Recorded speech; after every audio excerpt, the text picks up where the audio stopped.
Nazi Germany, The Ideology of an Aryan Race by Joe Capri and Ryan Fritz. Perhaps the most infamous man who ever lived was Adolf Hitler. He formulated the ideas of Nazi ideology, started World War II, and harshly discriminated against various groups of people, such as Jews, homosexuals, and the mentally ill. What makes up a peoples or group of peoples? Everyone wants to be treated equally, and everyone deserves to be treated equally, a very recurring idea throughout history. It may appear that this is an obvious idea now, but it was not the same way 200 years ago. Discrimination seems beyond acceptable now, whether it is for religion, gender, age, race, or any other factor, but that is because our ancestors have been through the struggle already. It wasn't easy. These battles have left lasting scars on us all, and seem to hold as a barrier through communication during times of need and disaster. Just as discriminatory times were seeming to get better, they were exacerbated once again, this time in Germany. In the early 1900s, Germany's economy was not booming. Their reputation had been put through the dirt from World War I, and their culture had not yet been restored.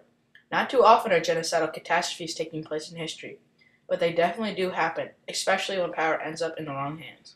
The Holocaust was not just a world event that affected millions, but is also an event that can undergo analysis in many aspects, such as economical, warfare, political, and genocidal viewpoints. Adolf Hitler had formulated an idea so brilliant yet so terrible, an idea which the Nazi Party was based off of. He developed the main ideas of Nazi Germany, known as Nazi ideology. Hitler believed people should be classified as races. He was doing something no one had ever done before. What Hitler was doing influenced mental thinking, ways of life, and challenged what people viewed as right and wrong by abusing his own powers and responsibilities. The Nazi Party was founded in 1919 and originally as the German Workers' Party by a man named Adolf Hitler. They were not afraid to share their views on what they thought was right and wrong. They were very frustrated about the depression that Germany was facing after World War I, as were many others.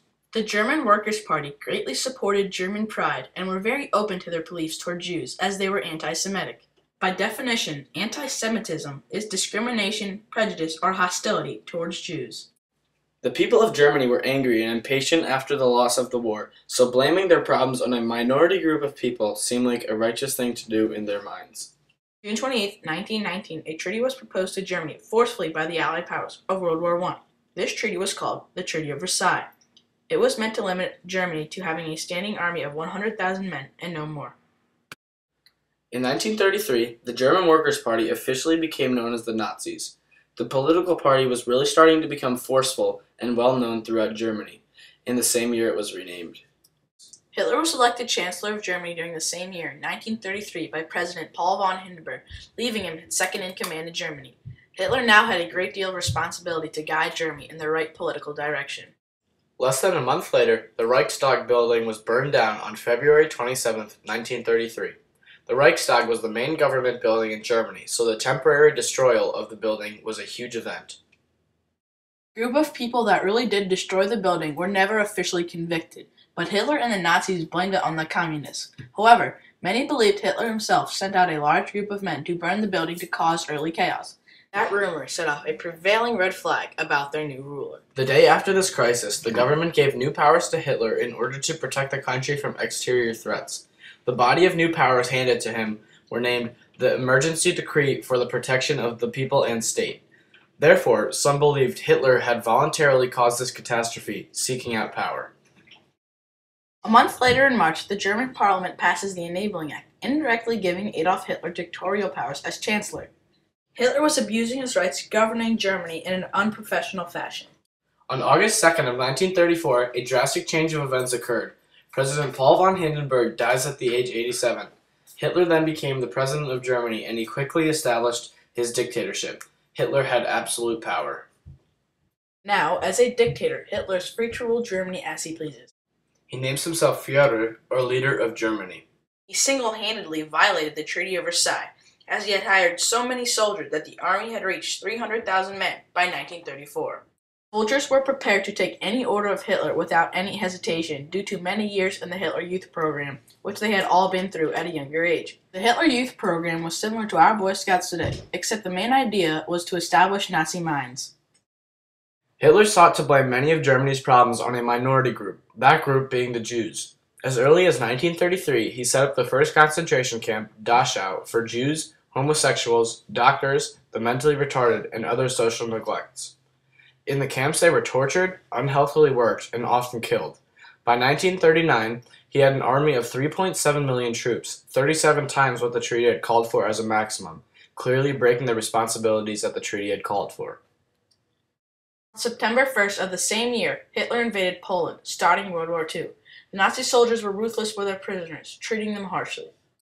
Many Germans were furious and even embarrassed by the actions Hitler had taken. Many German citizens were beginning to question the authority and responsibility Hitler now possessed. Captives were often not fed and had poor living conditions. Very few survived, and those who did told grisly stories. Holocaust war survivor Shep Zittler from Poland mentions in an interview how his life was saved when he was miraculously sent to a regular POW camp instead of the Jewish soldiers' camp, where most starved to death or were killed. In formulating Nazi ideology, Hitler adopted Charles Darwin's take on evolution regarding survival of the fittest, survival of a race depending on its will to reproduce. Darwin was a scientist that discovered similarities among different species, creating the idea of evolution. In Hitler's eyes, every race sought to expand and populate, thus gaining power. Hitler thought as leader of this country, it was his job to turn it upside down and cripple it, which is just what he did whether he realized it or not. Hitler decided he wanted to classify all those pure as the Aryan race. Therefore, he took their responsibilities upon himself to restore Germany to its superior race. The Aryan race had been an idea constructed early in the 20th century in Europe. It was not a race by blood, but rather by looks and other physical features such as eyes and hair. The race branches off of other Caucasians.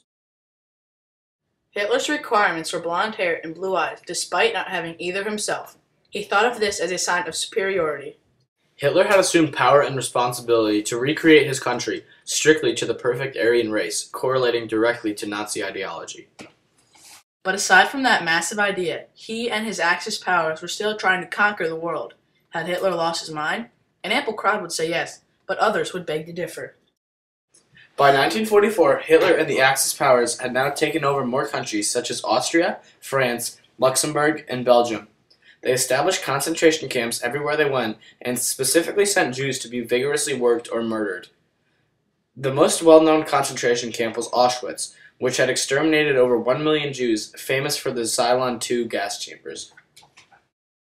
Adolf Hitler and the Nazis destroyed and abused the idea of humanity as a whole in Europe, and as a whole affecting other parts of the world, and tried to replace it with something else. He had stripped these people of all their rights, especially the Jewish population. Hitler assumed rights as president that he had pulled out of thin air and fraudulently acquired, but in the beginning of his reign he did so in such sly fashion through brainwashing that it was not as evident. The Hitler Youth and constant threats made people feel uncomfortable, and they would not fight back against such power.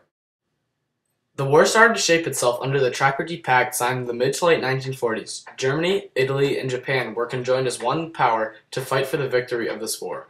The Allies consisted of Canada, the Soviet Union, Great Britain, and the United States, who entered the war after the bombing of Pearl Harbor on December 7, 1941. Hitler had assumed too many responsibilities and powers, and had created himself a full-blown war, World War II.